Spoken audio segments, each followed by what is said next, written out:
1 Tessalonicenses, capítulo 4, versículos 3 e 8. Semana passada nós vimos os versículos 1 e 2.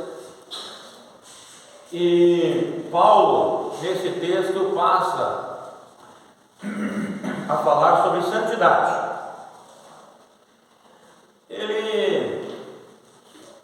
O foco dele é santidade em todas as áreas da vida, mas neste texto ele especifica, ele foca na santidade sexual.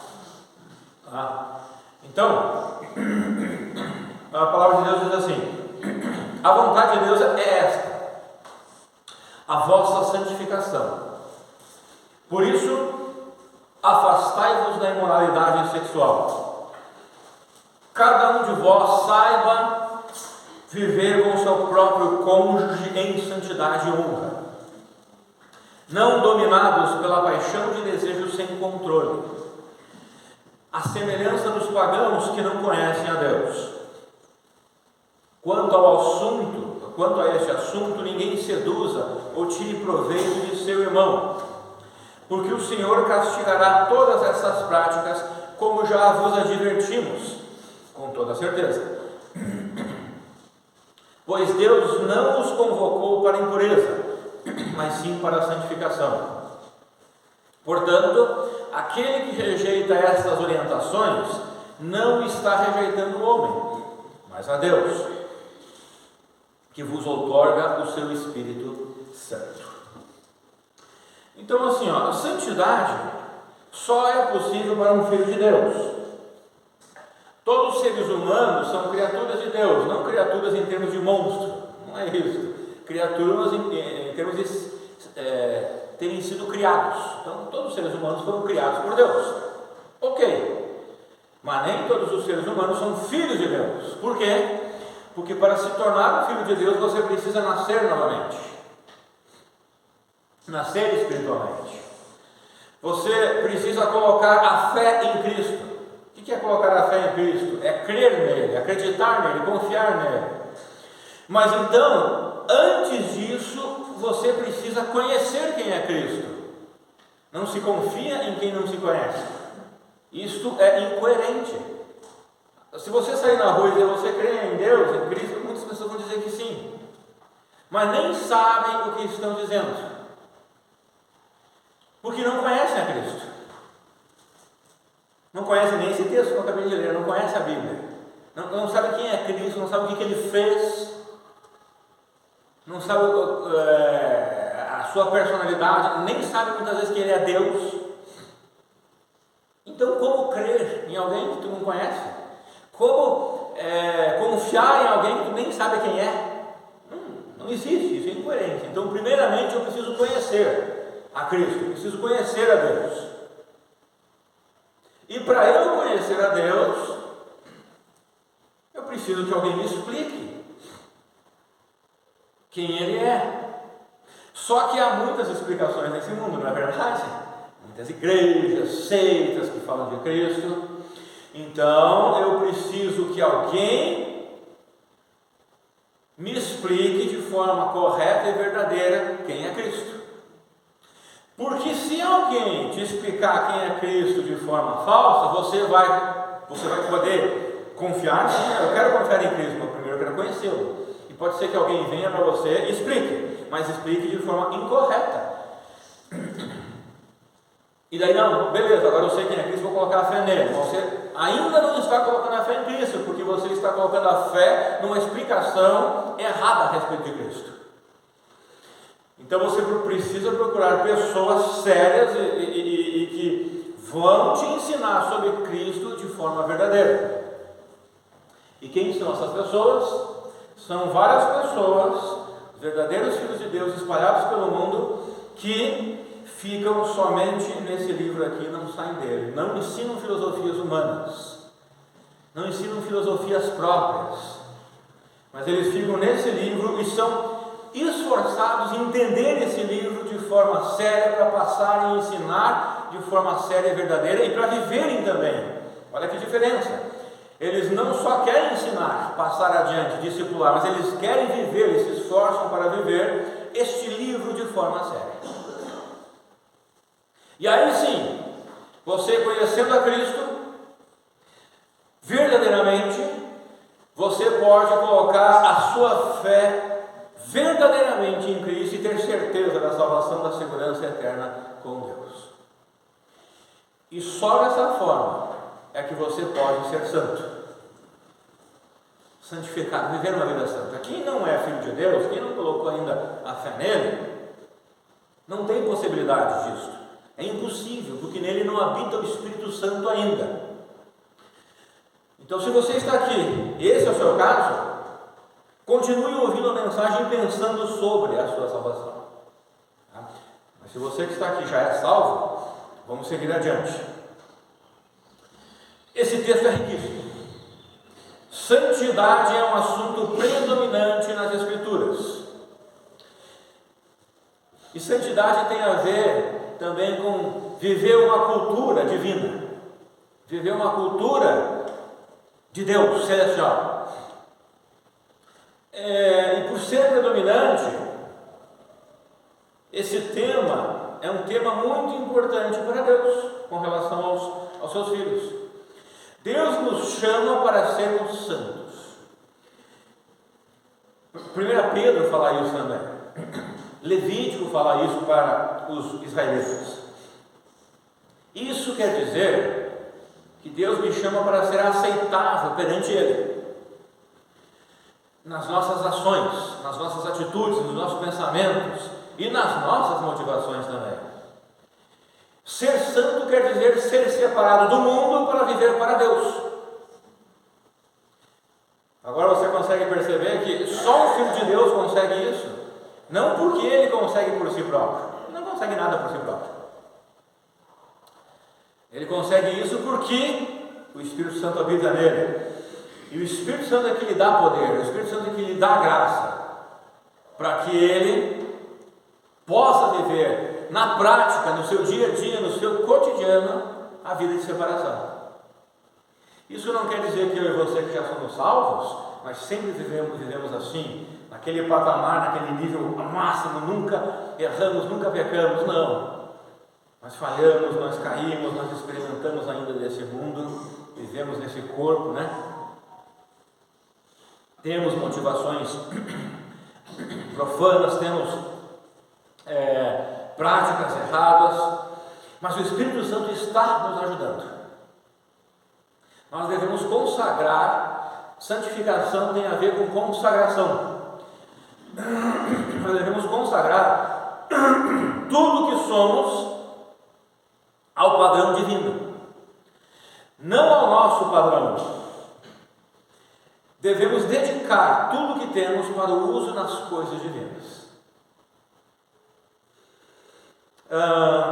Vou tentar pegar algum exemplo aqui. Por exemplo, você compra lá a camiseta do seu time de futebol, você gosta. Hoje em dia, nem tanto, o Brasil já não está tão mais assim com o futebol, né? Você compra uma camiseta de algo que você gosta lá, basquete, sei lá, futebol, vôlei, qualquer outra coisa, você compra lá. E daí, você diz assim, essa camiseta eu vou usar só quando eu for assistir os jogos do meu time. O que você está fazendo? Você está separando essa camiseta para um determinado propósito. Concordam comigo? É isso que quer dizer santidade. Santidade, Deus comprou você pelo sangue de Cristo e agora Ele está separando você para os propósitos dele, não mais para os propósitos do mundo, não mais para os propósitos que eu tinha antes, quando eu não era filho de Deus. Isso é santidade. Vai ficar um pouco mais claro nas nossas mentes, né?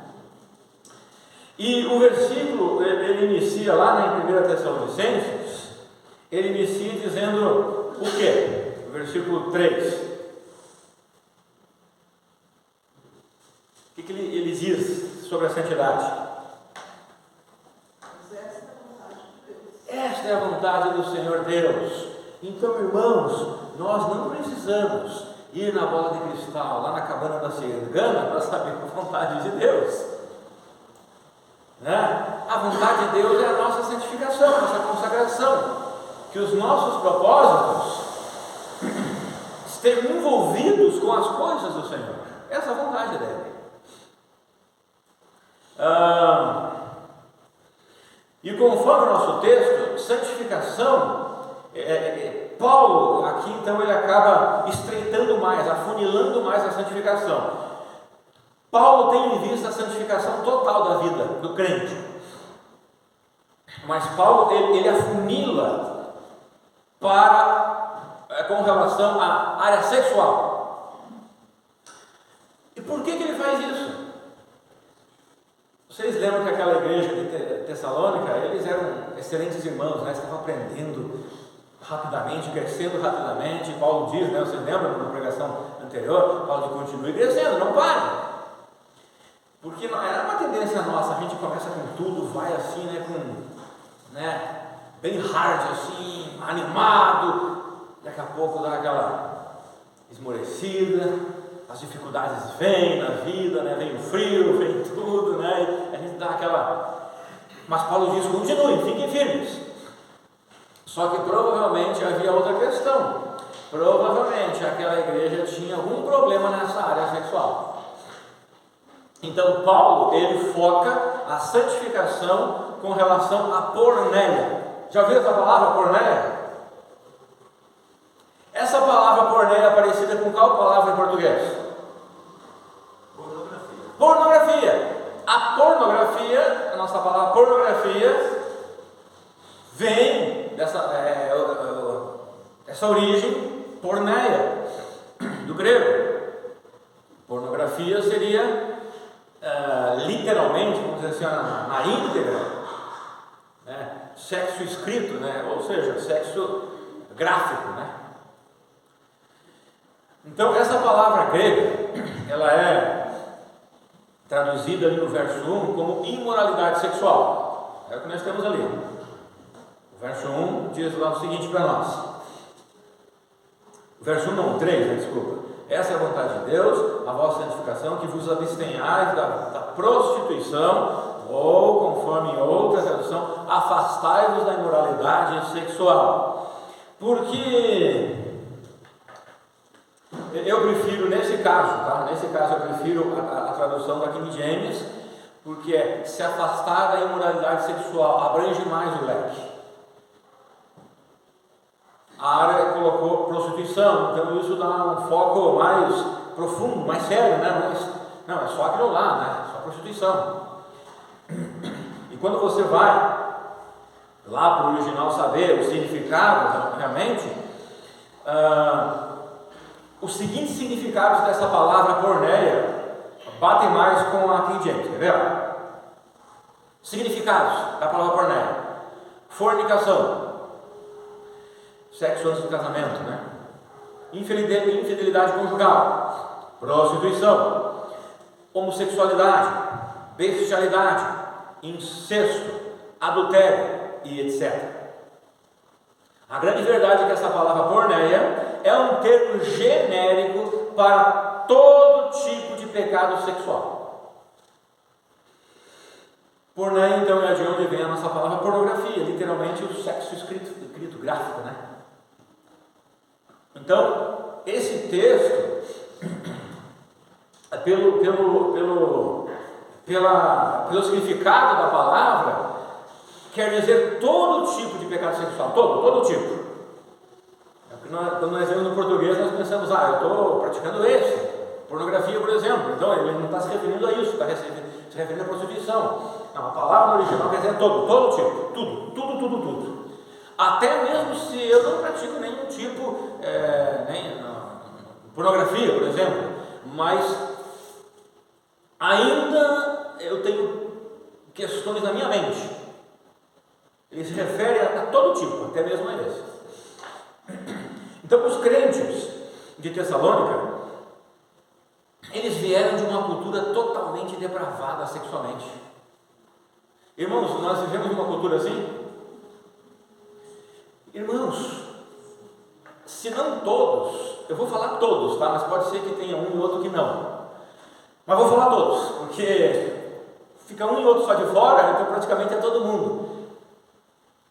Todos nós somos expostos a sexo e sensualidade todos os dias. No rádio, na TV, isso aí já não é mais nada. Rádio e TV, quem, né, hoje rádio e TV? É muito pouco, né? Pessoas mais de mais idade, assim, que ainda se acostumaram, gostam, né? Mas hoje em dia é internet. Você abre qualquer aplicativo, você não precisa nem abrir na página da internet, você abre o aplicativo que tem propaganda lá. E vem. Claro, tem uns que vem bastante porque ele já os algoritmos, né? Já sacaram o que ele pede, então sabem que ele pede aquilo, que ele vai para aquilo, então colocam. Mas hoje em dia, olha, nem muito com algoritmos, né? Sempre tem alguma coisinha mais leve para te levar aquilo. Você vai numa loja, no shopping, você vai enxergar. Principalmente o apelo é grande aos homens, não, às mulheres também, né? Você é exposto com palavras, o palavreado do povo, a maneira que as pessoas falam. Irmãos, eu trabalhei 25 anos em metalúrgica, é terrível. É terrível, terrível, terrível. Não só o que falam, mas o que fazem dentro de uma empresa. E são depois demitidos por justa causa. É horrível. Então nós somos expostos. A igreja de Tessalônica também vivia numa cultura assim, irmãos. Tá? Não era muito diferente. Estude um pouco a área sobre sexo da cultura grega, para vocês verem. Eles eram terríveis. Era uma cultura, uma sociedade totalmente imersa na sexualidade. E a nossa é assim hoje em dia. Então a dificuldade deles também é a nossa dificuldade, irmãos. Esse texto é muito válido e vivo para nós hoje em dia. E Paulo precisava tratar desse assunto, porque a pureza sexual é importante para Deus. A impureza sexual traz muitos danos e prejuízos para a sociedade, para a família e para uma mente viciada nisso. E a Bíblia, irmãos, se você ler principalmente lá no Velho Testamento, ela iguala a imoralidade sexual com um outro pecado terrível. Alguém lembra? Lembra os primeiros versículos dos 10 mandamentos? O que Deus diz lá nos primeiros versículos dos 10 mandamentos, desde o capítulo 20? Isso é o quê? Que pecado é esse? Ter outro Deus que não seja o Deus verdadeiro? Idolatria. Se você olhar todas as culturas e sociedades que emergiram na depravação sexual, eles eram extremamente idólatras também. E a idolatria é um dos últimos estágios para a obstinação e depravação desenfreada de um povo. Uma vez eu estava tratando com alguém que era viciado em pornografia, muito viciado. E eu perguntei para essa pessoa o seguinte: quando você vem para os cultos na igreja, você consegue enxergar para as mulheres, as irmãs e moças da igreja com pureza? E essa pessoa respondeu que não. E isso prova que ele não conseguia dar a Deus um culto aceitável, por causa desse vício que estava na vida dele há anos e não conseguia deixar. Vocês conseguem perceber como é importante isso? E hoje em dia não é mais para homens só, né? Hoje as mulheres também, a sociedade, Satanás tem conseguido fazer com que a sociedade entre aí num caminho que não é mais para homens, é para as mulheres também, e não é mais só para adultos também, adolescentes e crianças aí de 10 anos já, muito, na escola principalmente. A cultura grega da qual os crentes tessalonicenses vieram era totalmente revelada, principalmente os seus ritos religiosos. Irmãos, nós temos uma religião, né? consideramos a nossa religião pura, sem mácula, né? Em Cristo. E religião, geralmente quando vem essa palavra, ela tem uma ênfase de algo transcendente, algo com Deus, e algo que deveria ser bom. Mas os ritos religiosos da cultura grega eram extremamente abomináveis e imorais. Existia muita sexualidade, muita prostituição. E não parece ter mudado muita coisa nessa sociedade, né, nos dias de hoje. Goethe escreveu o seguinte, abre aspas: nosso mundo é dominado pelo sexo. É usado na publicidade para vender tudo. Esta é uma cultura movida a sexo, na qual a luxúria está sendo constantemente alimentada. Por que haveria outra razão para o uso mais proeminente da internet ser o acesso a sites pornográficos? Fecha aspas. Porque os homens, as mulheres, os adultos, as crianças, os adolescentes, os jovens estão expostos a isso na publicidade, nos aplicativos, na escola, na faculdade, no serviço, e de maneira maçante, e depois ele então muitos acabam sucumbindo e vão procurar isso depois na internet sozinho. Se Paulo precisou confrontar os crentes tessalonicenses por causa dos resquícios que aqueles crentes trouxeram de sua antiga cultura para uma nova cultura, né, a cristã, e parece que a questão sexual não mudou muito de lá para cá, então nós também precisamos abordar tal tema e sermos confrontados com a palavra de Deus. Deus nos chamou para a santificação, não para a imoralidade sexual. A igreja precisa se manter longe de quaisquer imoralidades sexuais. Precisamos fugir disto, mesmo numa cultura dominada pelo sexo, e mesmo que já tenhamos sido influenciados por isso no passado. Então o versículo 4 diz o seguinte: cada um de vós saiba viver com o seu próprio cônjuge em santidade e honra. E agora aqui eu prefiro, não a King James, eu prefiro agora aqui a atualizada. Olha como a atualizada diz. É que, irmãos, as traduções, os tradutores, eles usaram as palavras no português e tiveram motivo para isso, né? Então, alguns parece que foram mais felizes do que outros, tá? Não é que há erro nenhum, mas parece que alguns conseguiram ser mais claros na comunicação do que outros. Então, olha como diz na área: que cada um de vós saiba possuir o próprio corpo em santificação e honra. Eu prefiro essa e parece que tem mais sentido essa do que o corpo do seu cônjuge. Por que eu prefiro a da área? Porque Paulo não estava falando somente para casados, ele estava falando para solteiros também. Solteiro não tem cônjuge, mas tem o seu próprio corpo.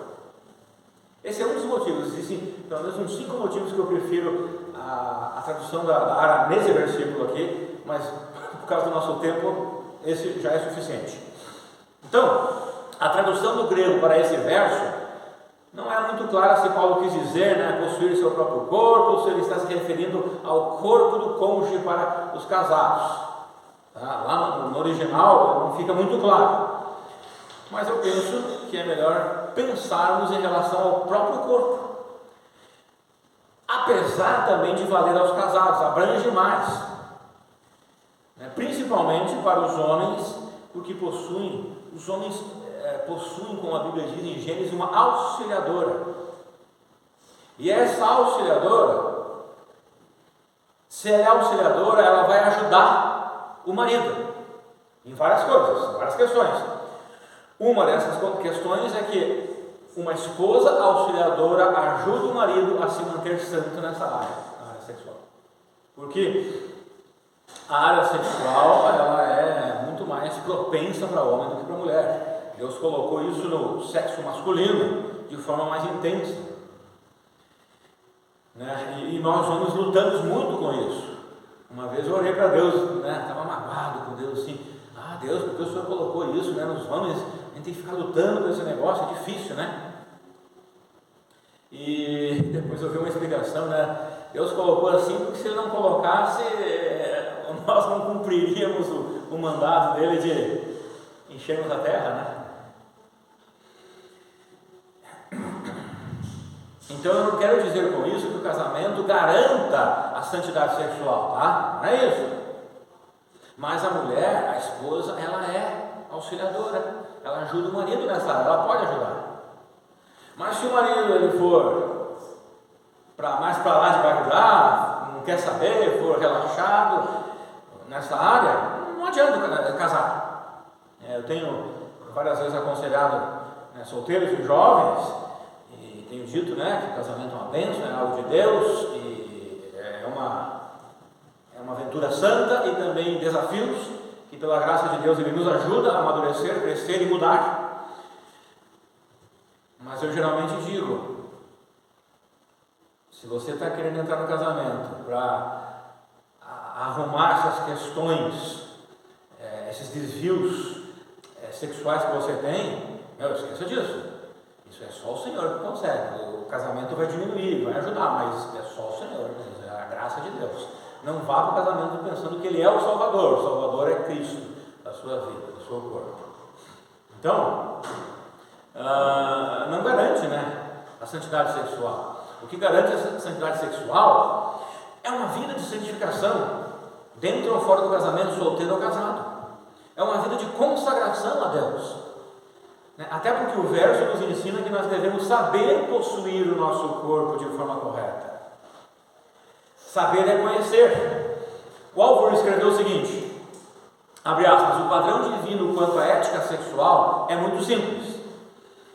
A relação sexual de uma só carne, sancionada por Deus, é entre um homem e uma mulher após o casamento e dentro dele, fecha aspas. Irmão, não tem outra maneira, é só essa maneira.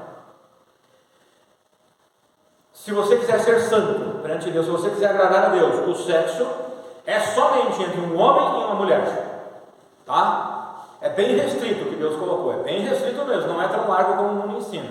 O que Deus colocou, eu quero agradar a Deus na área sexual. Então, você pode ter relações íntimas somente o homem com mulher. Não é homem com homem, nem mulher com mulher, nem com animais. E nem com outros tipos de coisa que tem por aí. É homem com mulher. E eles devem ser casados. Tá? Não é juntar as escovas. Vamos juntar as escovas. Não, preciso ser casado legalmente. Hoje à noite eu vou falar sobre o coração do casamento. E vou tocar nesse assunto de por que ser casado legalmente. Para dar um bom testemunho, não sei o que, com a igreja. Sim, ótimo, é isso também. Mas há algo muito maior que isso, há um objetivo muito maior do que isso. Fica para hoje à noite, é só o spoiler agora, né? Então assim, Deus diz um homem e uma mulher casados e só depois do casamento, não é quando está namorando, não está noivado, é depois que casaram. É esse o modelo. Fora isso, está errado, em pecado contra Deus. Versículo 5. Não dominados pela paixão de desejos sem controle. Hoje à noite eu vou falar sobre paixão. Ela não é totalmente ruim, tá? Ela é boa. Mas aqui ele está falando uma paixão que faz você ser escravo dos teus desejos, você não consegue se controlar. E daí ele diz a semelhança dos pagãos que não conhecem a Deus, ou seja, que vocês não sejam dominados pelas paixões dos desejos sem controle, igual àqueles que não têm Deus, igual ao mundo secular que não tem Deus. Então Paulo precisava falar da questão sexual com aquela nova igreja e também precisava falar de santidade. Paulo então não está ensinando santidade somente na vida sexual, mas santidade em toda a vida do cristão. O verso 5 mostra que a santidade sexual na vida do cristão cria um contraste entre o cristão e o mundo. Faz uma distinção entre o Filho de Deus e esse mundo. O versículo 5 fala isso, né? Não se deixem dominar por esses desejos, como fazem as pessoas sem Deus. Paulo desejava que os cristãos tessalonicenses fossem diferentes do viver do mundo. As pessoas sem Deus é que geralmente são dominadas pelos desejos carnais. Mas infelizmente às vezes crentes deixam serem dominados por isso, por alguns desejos. E pessoas sem Deus, elas fazem quaisquer coisas por esses desejos. você ter Deus não era assim? Você não conhece pessoas que são assim? Eles fazem qualquer coisa para suprir os seus desejos, eles não estão nem aí. Outras formas, então assim, algumas de forma aberta, algumas pessoas fazem de forma aberta isso, outras fazem de forma suave para não se parecerem serem brutos ou irracionais, né? Mas é exatamente que são aqueles que não têm Deus e vivem pelos seus desejos sombrios e sorrateiros. Deus salva pessoas para a sua glória e nós gloriamos a Ele, contrastando com a cultura secular. E como fizemos isso? Vivendo outra cultura, uma nova cultura, a cultura cristã. E Deus deseja que vivemos a sua cultura, a cultura divina nesse mundo manchado pelo pecado. Essa semana, na espera por ser atendido, eu assisti um pedaço de uma entrevista, tá? Eu nunca gostei da Xuxa e nunca gostei da Rede Globo, e não tenho TV aberta em casa, nem a fechada, não tem dinheiro nem para fechada, né? Mas tenho nenhuma das duas. Mas eu assisti um pedaço de uma entrevista com a Xuxa, tá? E ela é conterrânea minha, né? É gaúcha também, é de Santa Rosa, mas eu nunca gostei dela. E na Rede Globo, né? Só podia ser na Rede Globo. E a Xuxa, e a Xuxa e a Rede Globo sempre foram parceiros, né, em disseminar uma cultura prejudicial à sociedade brasileira. Vocês concordam comigo? Principalmente quando a Xuxa era mais nova. Uma cultura de sexualização infantil. Era isso que ela fazia. E também de espiritualização do povo, que é o que a Globo faz. E nessa entrevista, a Xuxa estava falando de seus vários relacionamentos durante sua vida. Lembram? Pelé, acho que foi Pelé, Ayrton Senna, mas teve outros e outras também.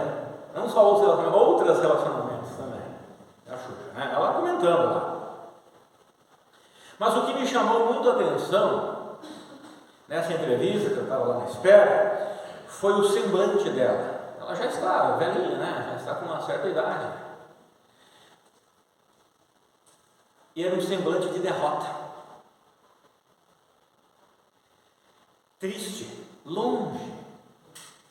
Um semblante de uma pessoa que não chegou àquele nível de felicidade que nós temos.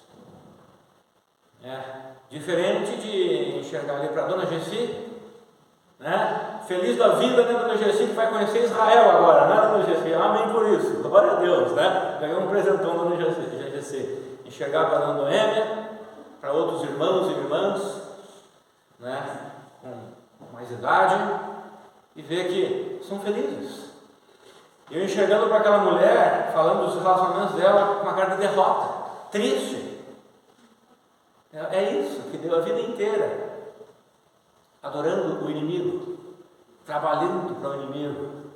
Então eu prefiro, né, olhar para a cara de felicidade da Dona Gessi, né, de outros irmãos e irmãs, seu José, Dona Maria, porque tem Cristo. Não tiveram vários relacionamentos, tiveram seus problemas na vida, claro, todos nós tivemos, mas sempre tivemos Deus e se esforçando para adorar a Deus. E podemos chegar nas nossas idades.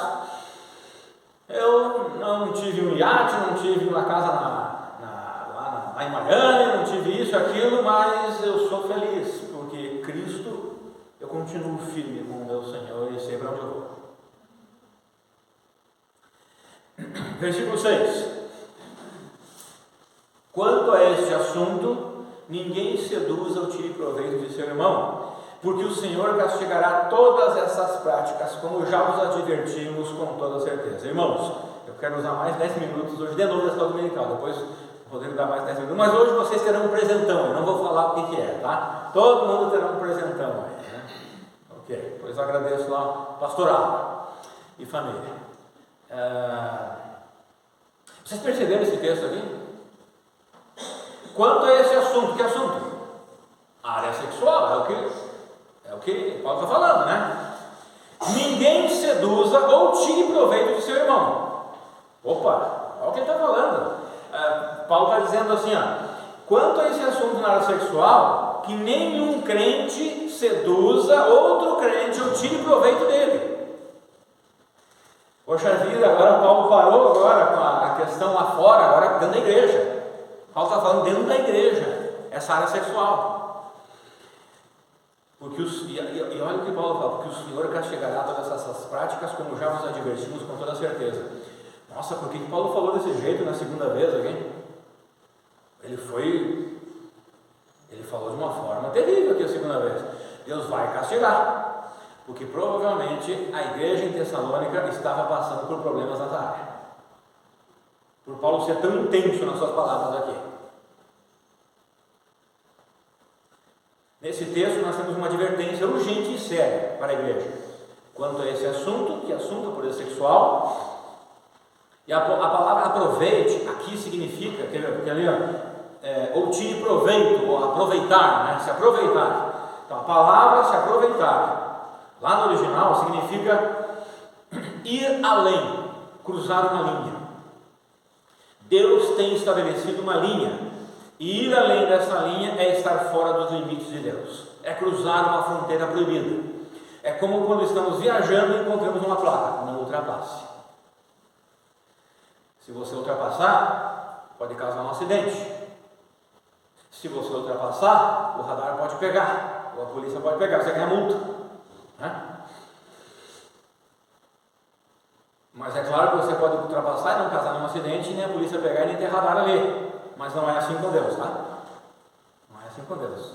Ultrapassou, terá o castigo. Agora, uma pergunta: como um crente pode se aproveitar de outro crente nessa área? Já pensou sobre isso? Como que um crente pode se aproveitar de outro crente? Como ele pode seduzir e defraudar um irmão em Cristo? Dependendo da tradução, está defraudada, tá? Como que ele pode fazer isso? Vocês estão imaginando aí na cabeça de vocês como que um crente pode fazer? Uma vez eu fui a um culto lá em Caxias, frequentava lá uma igreja, onde era difícil para mim, como homem, estar na hora dos cânticos atrás de algumas jovens. Os irmãos estão imaginando por quê? De que forma? Gestos. Existem gestos sensuais de homens e de mulheres, e nós aprendemos isso. E às vezes nós trouxemos esses gestos para a nossa igreja. Palavras, existem palavras sensuais, palavras refinadas, doces, o tom, não só a palavra em si, mas tudo que envolve a palavra. Favores,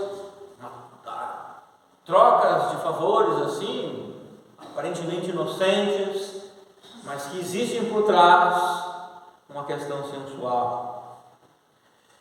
Quando eu falo gestos corporais, né, com os olhos, tudo, com a boca, gestos com a boca, né, também, e roupas, né, roupas também, da maneira que você se veste. E hoje não é mais mulher, o homem também, né, tem se vestido de forma sensual. Então você pode ser um crente que não tem a intenção de chegar num ponto de ter relações íntimas com outro crente. Não, eu não quero chegar a esse ponto. Mas simplesmente agir com provocações e procurando medir o nível de sensualidade própria e de poder de convencimento é um ato de tirar proveito do próximo, de defraudar alguém. Não quero chegar àquele ponto com tal irmão ou irmã na igreja, mas eu quero medir a minha capacidade. Isso é defraudar alguém. Isto é colocar para fora o sentimento, tentar provocar os sentimentos nessa área do teu próximo. E Paulo, inspirado por Deus, ele mostra com toda certeza de que o Senhor irá castigar quem praticar essas coisas. Eu achei muito interessante aqui o que escreveu o Álvaro. Esse julgamento pode vir na forma de um casamento arruinado, divórcio, perda familiar, perda do respeito, tribulações e problemas, ansiedade ou culpa. Tá? O Álvaro não está dizendo que é isso que vai acontecer. Ele está dando alguns exemplos que pode ser, tá bom? Na versão ARA, ao invés de castigar, castigará, temos que Deus é o vingador. Então, independente da tradução, Deus castigará ou vingará esses pecados. E os últimos versículos: pois Deus não nos convocou para a impureza, mas sim para a santificação. Porque aquele que rejeita essas orientações não está rejeitando o homem, mas a Deus, que vos outorga, que vos dá o Espírito Santo.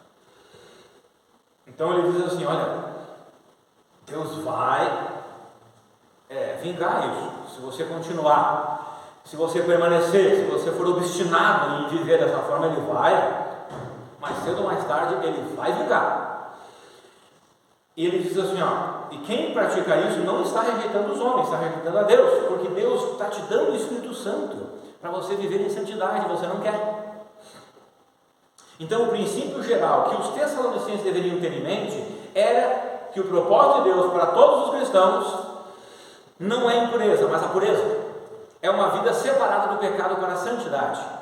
Então, irmão, quando nós somos salvos, Deus nos chamou para iniciar uma vida de separação deste mundo em todas as áreas, não só na área sexual. O salvo deve se esforçar em viver uma vida santa, desde o dia que colocou a sua fé em Cristo. Desde aquele dia você começou uma vida de separação com o secular. Você não deve mais viver com os mesmos propósitos do mundo, com os mesmos pensamentos do mundo, com os mesmos gestos que o mundo tem, com as mesmas práticas do mundo, com a mesma cultura do mundo. É uma luta permanente. 1 Tessalonicenses 5,22, nós vamos chegar lá um dia, mas olha, o que diz o versículo: afastai-vos de toda forma de mal. Ou na área, abstende-vos de toda forma de mal. Eu preciso me afastar de toda forma de mal. Mesmo dentro da igreja, mesmo com relação a igrejas que têm trazido para dentro deles formas de mal, o mundo secular, e existem igrejas assim, que fazem assim.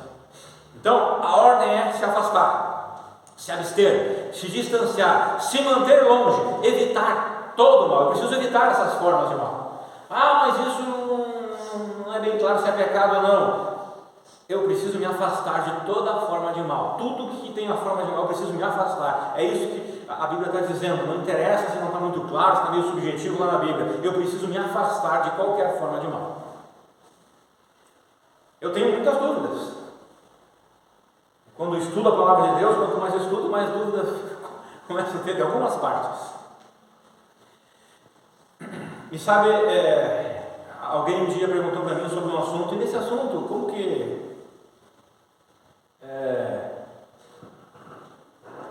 assunto de diaconato, por exemplo, existem igrejas que têm diáconas, mulheres, né? Você estuda e vê e tudo, e você percebe algumas coisas. Poxa, mas será que é assim e tudo? Né? Então, na dúvida, essa pessoa perguntou para mim com relação a isso. Eu disse: olha, eu ainda na dúvida, eu fico com o conservador.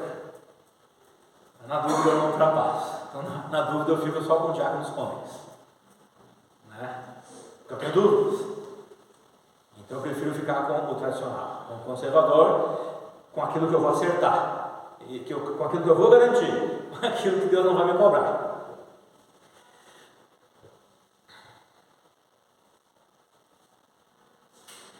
Então a palavra no original também indica aparência externa, visão e percepção. Essa palavra ali do se abster de toda forma de mal, ela está se referindo nesse versículo, 1 Tessalonicenses 5,22, a aparência externa, a visão, a percepção. Então assim, não é só se mas se há percepção de mal também. Isso indica que eu, como cristão, comprometido com a vontade de Deus para a minha vida, que é a santidade, devo fazer certos sacrifícios para não passar a impressão de que minhas atitudes são mundanas ou profanas. Irmãos, você viu como isso é sério? Eu preciso passar a impressão para os meus irmãos em Cristo que as minhas atitudes não são mundanas, seculares. Eu preciso passar a impressão. Não é? Mas tem crentes hoje em dia que nem estão mais aí com impressão, eles estão indo lá no mundo, eles estão praticando o mundo na vida deles, nem a impressão ficou para trás. Só que a Bíblia, ela diz, nem a impressão de que você é mundano, profano, secular, você deve passar para os outros. Repense sobre isso, repense sobre a sua vida, irmãos. Pelo tom sério e ameaçador dos versos 6 a 8, pode ser que Paulo estivesse lidando com um problema lá naquela igreja, né? E ele considerou tratar isso com urgência. Então, irmãos, isso não é diferente nos dias de hoje. Vivemos um mundo extremamente sexualizado. Somos bombardeados minuto a minuto com sensualidade e com conteúdo sexual de vários níveis. Mas nós não precisamos perder as esperanças. Deus tem misericórdia de nós, que nos favoreceu, nos concedendo o Espírito Santo e o seu poder para nos ajudar a nos livrar de toda essa contaminação. Se você está em apuros, se você é um viciado em porneia, se você está totalmente contaminado, não se desespere a ponto de render-se. Há esperança para você se livrar de tudo isso. É um progresso tal de livramento e de muito sacrifício também, mas você precisa ter o Espírito Santo. E para isso, somente a conversão a Deus, porque Ele deseja a tua santidade, Ele vai te ajudar, Ele deseja a tua pureza, Ele lhe dá condições para que você seja separado desse mundo. Amém?